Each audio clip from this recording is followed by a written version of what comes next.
Hello বন্ধুরা, good morning. তোমরা সবাই কেমন আছো? আশা করি তোমরা সকলে খুব ভালো আছো, আর আমি খুব ভালো আছি। তো এখন আমি রান্নাঘরে চলে আসলাম রান্না করার জন্য।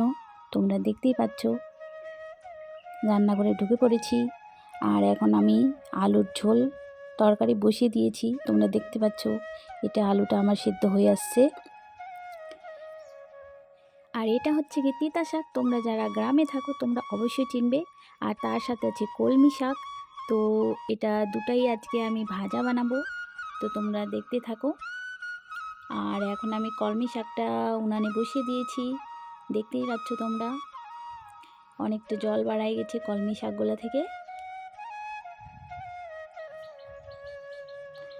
আর কলমি শাকটা রান্না কমপ্লিট হয়ে গেছে। আর এখন আমি তিতা শাকটা বসিয়ে দিয়েছি, তোমরা দেখতে পাচ্ছ এটা হচ্ছে কি তিতা শাক। তো তোমাদের কার কার ভাল লাগে তিতা শাক খেতে কমেন্টে অবশ্যই জানাবে।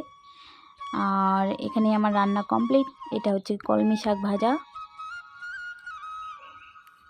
আর এটা হচ্ছে কি তিতা শাক ভাজা।